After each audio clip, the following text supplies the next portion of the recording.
स्वागत है आपका हमारे YouTube चैनल जहर और जिंदगी पर, जहां हम लाते हैं भारत की उन सच्ची और डरावनी कहानियों को जिनके बारे में लोग सुनना तो चाहते हैं लेकिन अकेले सुनने की हिम्मत नहीं करते। रात का सन्नाटा और घने बादलों से ढका आसमान हाईवे नंबर 47 को और भी रहस्यमय बना रहा था। यह सड़क, जो शहर से सैकड़ों किलोमीटर दूर जंगलों और पहाड़ों के बीच से होकर गुजरती थी, स्थानीय लोगों के लिए डर का पर्याय थी। लोग इसे शापित हाईवे कहते थे। कहानियां थीं कि रात के समय यहां अजीब अजीब सी आवाजें सुनाई देती थीं, कभी किसी की चीख तो कभी हवा में सिसकारियां। कई बार गाड़ियां बिना किसी कारण के रुक जाती थीं और कुछ लोग तो यह भी कहते थे कि यहां भटकती आत्माएं राहगीरों को अपने साथ ले जाती हैं। पिछले कुछ सालों में इस हाईवे पर दर्जनों लोग गायब हो चुके थे, बिना किसी सुराग, बिना किसी लाश के। राहुल शर्मा, एक 28 साल का महत्वाकांक्षी पत्रकार, हमेशा से रहस्यों को सुलझाने का शौकीन था। उसका मानना था कि हर कहानी के पीछे एक सच होता है और वह उस सच को दुनिया के सामने लाना चाहता था।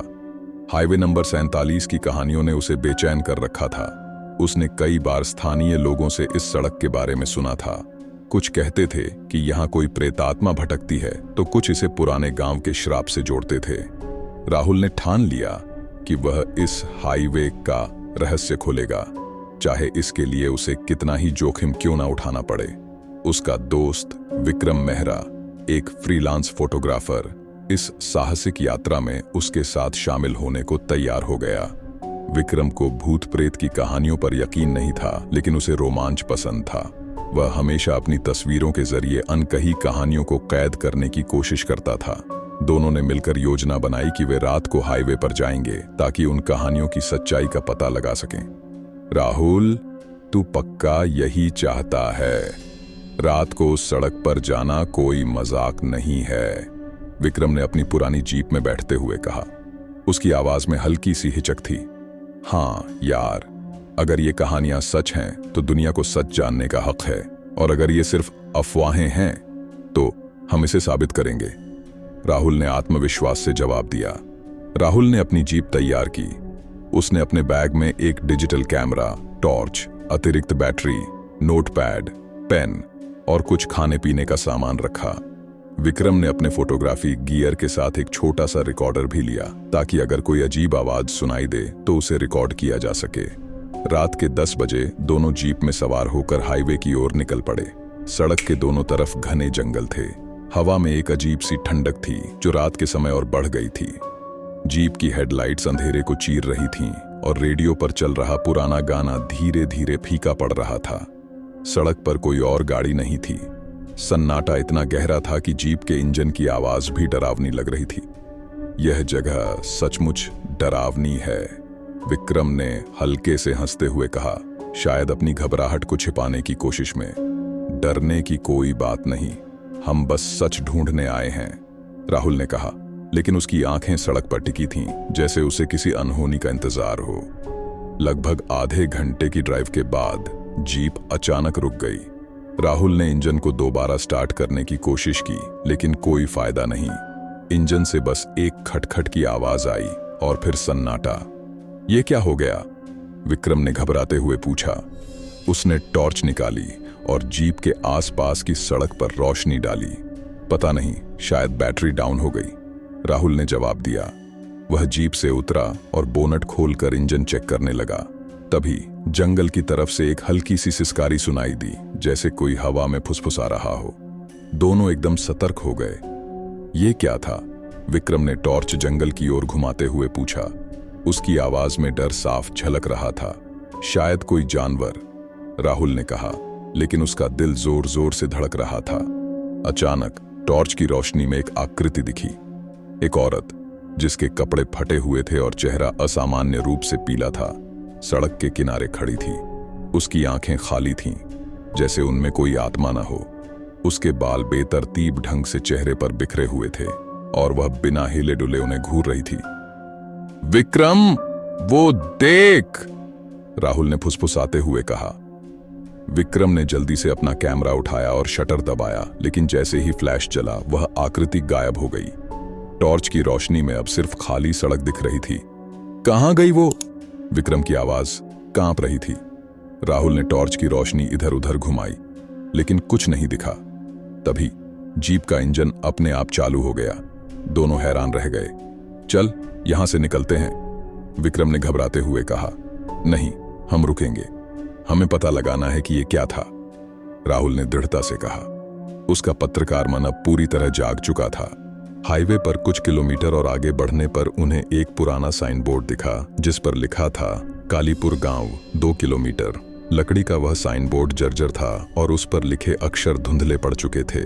राहुल ने अपनी जेब से नक्शा निकाला और उसे चेक किया, लेकिन उसमें इस गांव का कोई जिक्र नहीं था। ये गांव कहां से आया? मैंने तो कभी इसके बारे में नहीं सुना, विक्रम ने हैरानी से कहा। चलो देखते हैं, शायद वहां कोई जवाब मिले, राहुल ने सुझाव दिया। दोनों ने जीप को उस दिशा में मोड़ा। रास्ता पतला और उबड़-खाबड़ था, जैसे सालों से उसका इस्तेमाल न हुआ हो। पेड़ों की शाखाएं सड़क पर झुकी हुई थीं और जीप की हेडलाइट्स में उनकी छायाएं डरावनी आकृतियां बना रही थीं। कुछ ही देर में वे एक सुनसान गांव में पहुंच गए।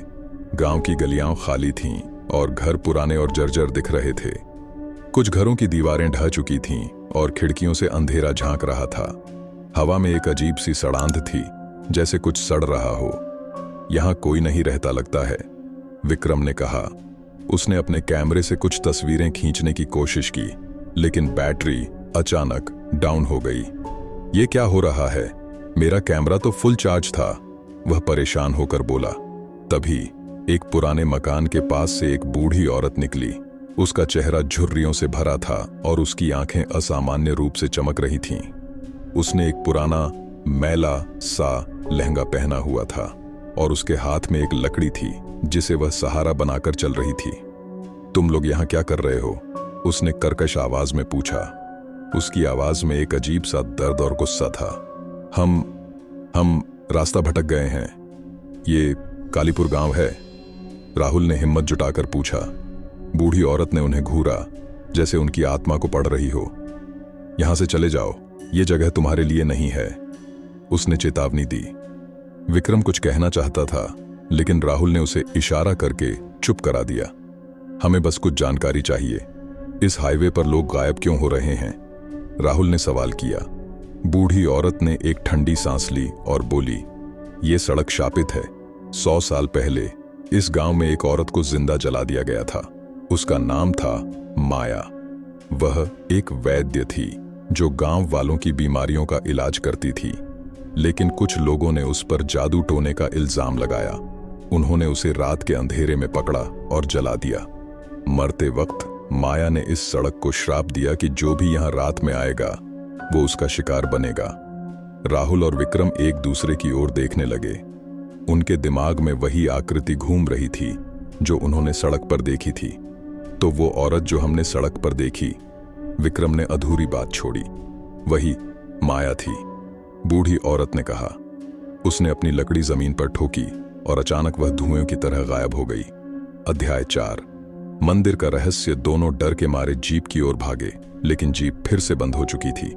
आसपास का माहौल और भयावह हो गया। हवा में ठंडक बढ़ गई थी और जंगल से अजीब अजीब आवाजें आने लगी थीं। कभी किसी के रोने की आवाज तो कभी हंसी की। राहुल, अब क्या करें? विक्रम ने घबराते हुए पूछा। उसका चेहरा पसीने से भीगा हुआ था। हमें यहां से पैदल ही निकलना होगा, राहुल ने कहा। उसकी आवाज में अब आत्मविश्वास कम था, लेकिन वह हार मानने को तैयार नहीं था। वे पैदल हाईवे की ओर चलने लगे। रास्ते में उन्हें बार बार लग रहा था कि कोई उनका पीछा कर रहा है।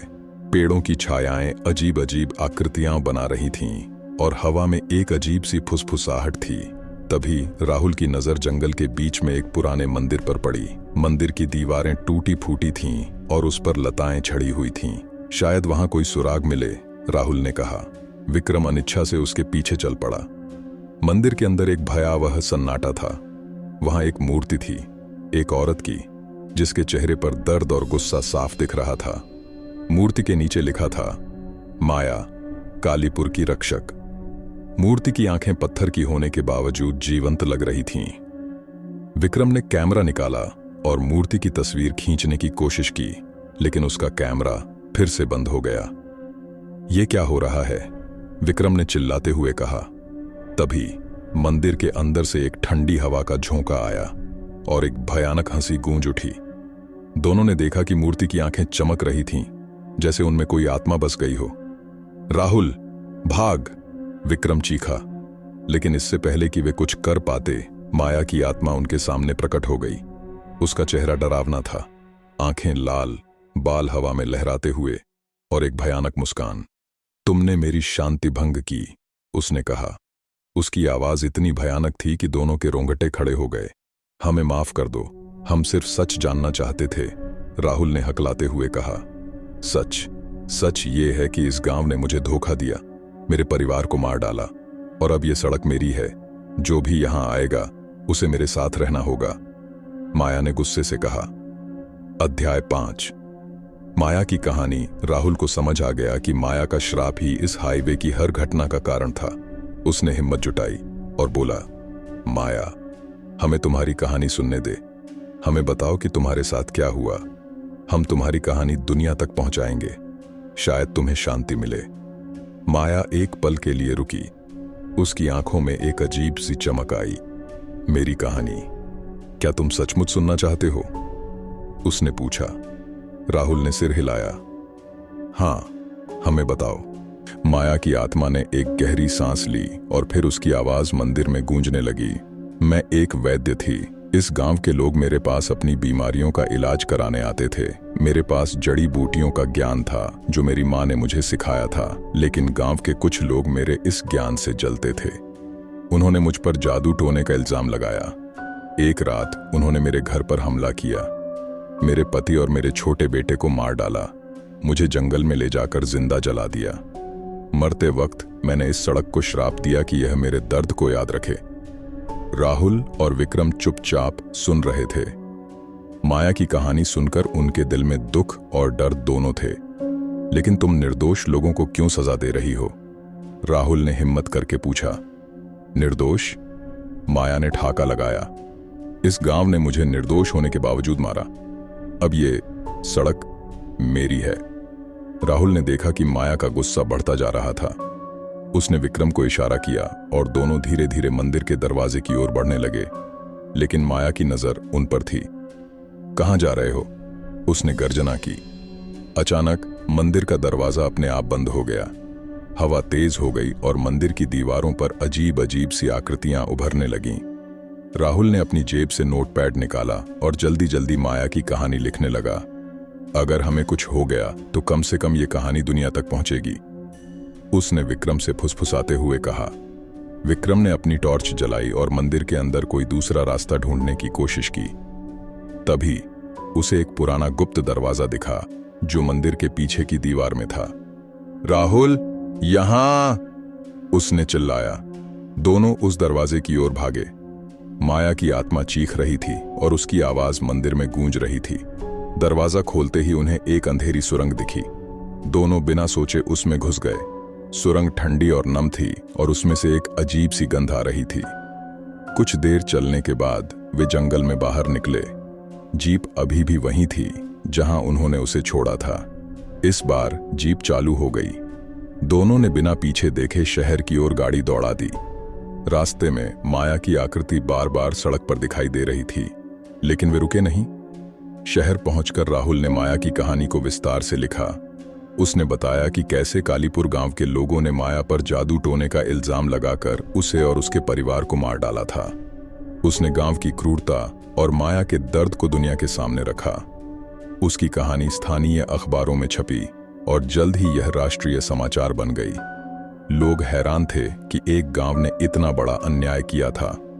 कुछ लोग माया की कहानी को सिर्फ एक किंवदंती मानते थे, लेकिन राहुल और विक्रम जानते थे कि यह सच था। उन्होंने माया की मूर्ति की तस्वीरें और अपने अनुभवों को भी दुनिया के साथ साझा किया। कुछ महीनों बाद राहुल को खबर मिली कि हाईवे नंबर 47 पर गायब होने की घटनाएं बंद हो गई थीं। शायद माया को अपनी कहानी सामने आने से शांति मिल गई थी। गांव के कुछ बुजुर्गों ने माया के लिए एक छोटा सा स्मारक बनवाया और उसकी आत्मा की शांति के लिए प्रार्थना की। लेकिन राहुल और विक्रम ने उस हाईवे पर दोबारा कभी कदम नहीं रखा। हर बार जब वे उस रात को याद करते, उनके रोंगटे खड़े हो जाते। माया की कहानी उनके साथ हमेशा रही, एक चेतावनी के रूप में कभी किसी की आत्मा को दुख मत पहुंचाओ, क्योंकि उसका श्राप सदियों तक गूंज सकता है।